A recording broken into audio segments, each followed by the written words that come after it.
At the beginning of the story, we see a prison in Siberia where scores of German soldiers were lined up. In fact, after the end of World War II, Russia captured many German soldiers and forced them to work day and night in the coal mines. Although the security at this prison was extremely low, no one attempted to escape because it was surrounded by snow and was 14,000 kilometers from any human settlement.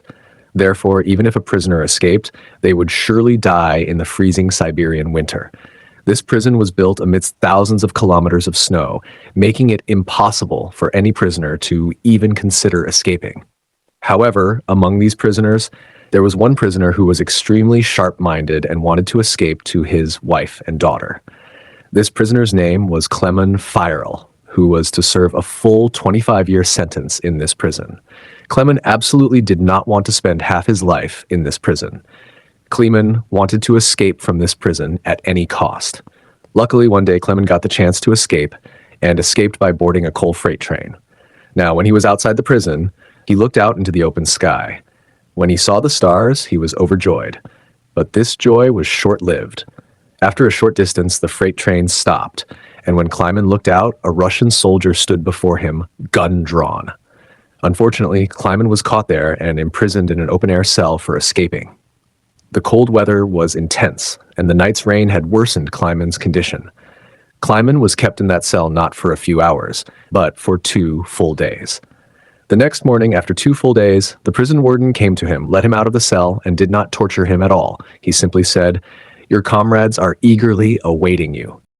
When Klemen finally met his comrades, they were all waiting for him with sticks and rods.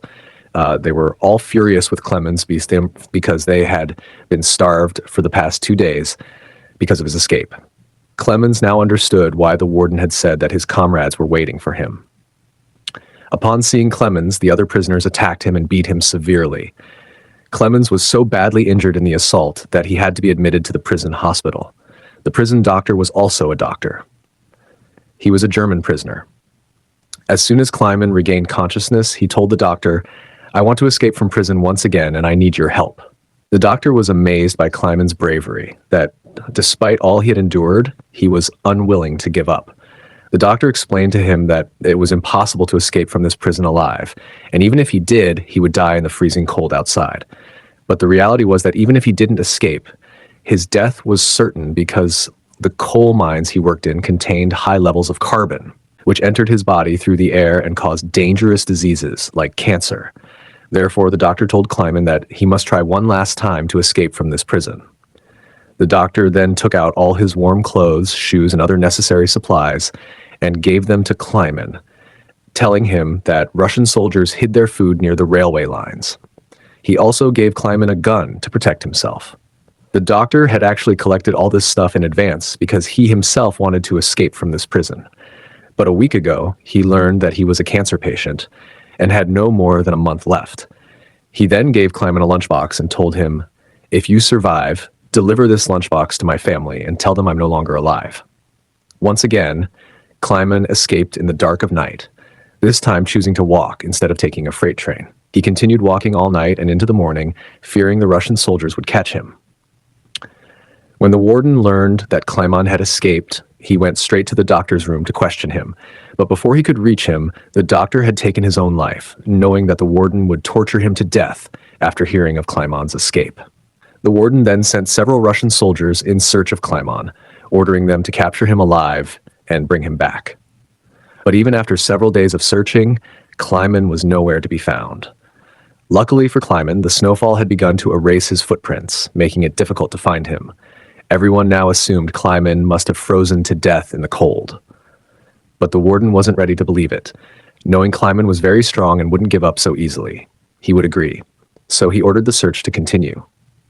Meanwhile, we see Klemen, who was feverishly moving forward through a blizzard. 9 days after escaping from prison, he suddenly heard the barking of dogs, and as he turned back, he saw a sled approaching. Before he could escape, the sled came near him, and he rode on and passed by. Then Klemen woke up, and he realized he was only dreaming. In reality, Klemen had been walking for the past 9 days, and now his food had run out. Hunger and fatigue made it difficult for him to continue. But despite this, Klemen refused to give up and continued. After a few days, his body gave out, and he fainted from hunger. Now, a few hours later, when he regained consciousness, he heard a strange sound nearby, then saw a seal, and his eyes lit up. He immediately took out his gun and aimed with all his might, but fatigue and weakness caused him to miss his aim, and the seal began to flee. Kleiman, who had found a small hope of survival after so many days, couldn't let this hope slip away. Kleiman immediately ran after it, but the ice broke as he ran. He falls into the water, injuring his leg.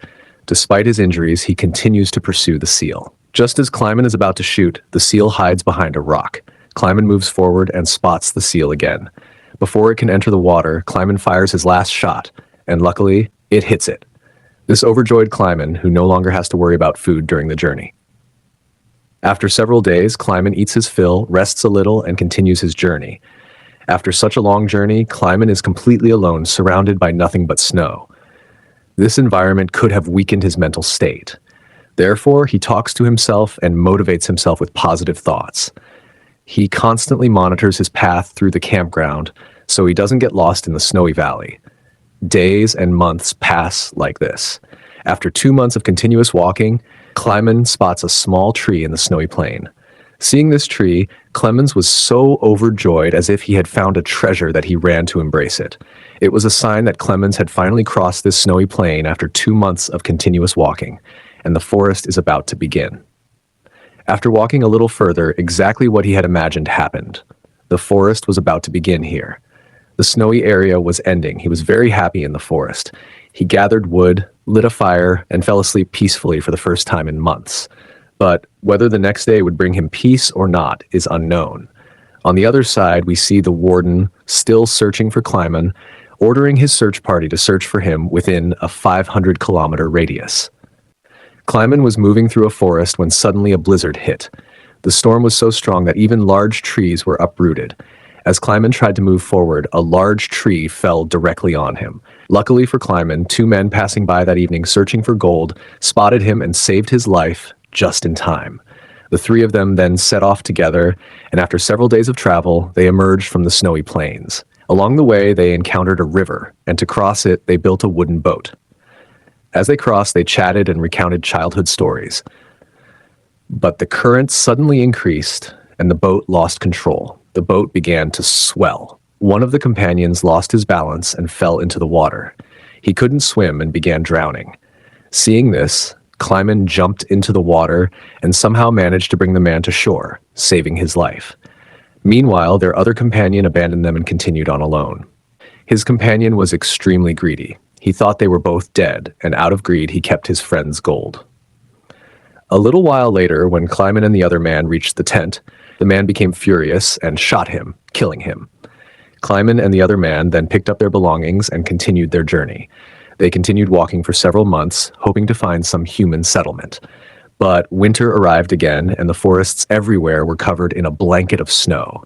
The luggage he had carried was extremely heavy, making it difficult for him to walk through the snow. Seeing this, Clemens tried to lighten his burden and offered to give him his belongings for a while. But the man suspected that Clemens might also want to steal his gold, so he attacked Clemens and pushed him down, causing him to faint. After a while, Clemens regained consciousness. He saw a pack of wolves approaching him. To save his life, he tried to climb a tree. But as he climbed, a wolf grabbed his leg. The tree was weak and broke in the middle, sending Kleiman plummeting. Kleiman thought his death was certain. Suddenly, a gunshot rang out.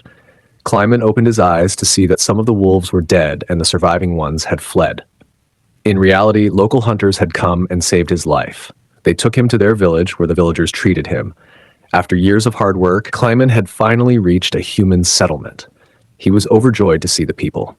He stayed in the village for several days, and they treated him well.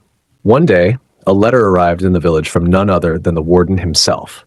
It stated that a German soldier had escaped from their prison, and anyone who gave him shelter would be branded a traitor. Now, despite his reluctance, Clemens had to leave the village, as the warden would punish the villagers if he didn't tell. Before leaving, the villagers gave him food and a hunting dog. Clemens now had a companion on this long journey, and he no longer felt lonely. The two continued walking for several days. On the way, they saw a lumber factory, and the dog ran towards it, looking for food. Kleiman went inside the mill to rescue his dog. The workers recognized him and took him to the owner. Kleeman told him his entire story, which moved everyone to pity him. However, they fed him and put him on a train to Germany. Kleiman was happy that he would soon be home, but he didn't know that the mill owner had informed the warden. The warden was waiting for him at the station with his soldiers. But before reaching the station, Kleiman saw Russian soldiers from a distance and jumped off the train at the first opportunity. Unfortunately, the Russian soldiers spotted him and started chasing him. Kleiman quickly crossed the tracks, but suddenly, the warden appeared from nowhere. This filled Kleiman with panic, as he felt that all his years of hard work had been wasted. Now, before the warden could arrest him, Kleiman's dog attacked the warden and bit him, and thus, once again, Kleiman got a chance to escape, and he tried to run away with all his might, but then he heard the sound of a gunshot, and when he looked back, when he turned around, he saw his dog, dead. This deeply saddened Kleiman, but he persisted, continuing with all his might. He then climbed a bridge, jumped onto a passing train, and escaped, thus escaping the warden once again.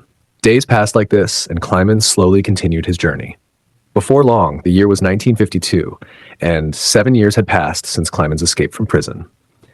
He was in Central Asia, wandering through a village fair.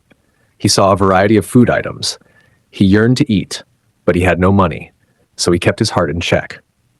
Then, he spotted 2 girls selling pancakes. Kleiman desperately wanted to eat, but the poor fellow didn't have a penny in his pocket. So he began walking on, dejected. But then one of the girls took pity on him and broke off a piece of pancake and gave it to Kleiman. At first, Kleiman felt a little awkward. Then, thanking the girls, he ate the pancake. Now, there was a Jewish man at the fair who had witnessed all this. Kleiman then went to a church, and the man followed him and ended up at the church. In fact, this man too had once been a prisoner. Therefore, he didn't hand Kleiman over to the police and tried to help him. He then took Kleiman home, where Kleiman shaved after many years and returned to his old ways. The man then gave Kleiman a new passport so he could cross the Russian border and reach Germany. Kleiman was very pleased with the man. Before leaving, Kleiman thanked him and set off for the Russian-German border. A few weeks later, Kleiman reached the Russian border and showed his passport to the Russian police officer there. Kleiman was afraid the police officer might recognize him or discover his fake passport, but fortunately that didn't happen, and the police officer allowed Kleiman to cross the border. Seeing this, Kleiman was so overjoyed that he couldn't contain his laughter. Finally, he reached the bridge, crossing which he would cross to his home country, Germany. But just as he reached the halfway point, a bright light struck his eyes, and when he opened them, he found the warden standing before him. Now, when Kleiman looked back, he was still on Russian soil, and that meant something. The warden could still arrest him. Kleiman was heartbroken, his years of hard work now about to be wasted. But then something happened that even Kleiman himself hadn't expected. The warden cleared his path and allowed him to proceed. At first, Kleiman was incredulous, but he still mustered courage and continued. The warden was truly inspired by Kleiman's determination to survive and his bravery. Therefore, he didn't arrest Kleiman and let him return to his country. Then the warden said, "This was just a fight between 2 soldiers. One was me and one was you. You won it. Go and live your life." Finally, Kleiman crossed the border and reached his home country, Germany. He then approached his home where he saw his daughter and wife. A short while later, when they left the house to go to church, Kleiman followed them to the church. However, Clemens hadn't called out to his daughter yet, hoping her father would return one day. When his daughter looked back, she recognized him and ran to embrace him. Now, after so many years, Clemens's wife was overjoyed to see him alive. No. Finally, the 3 of them embraced each other, and with that, this film based on a true story ends. I hope you enjoyed today's story.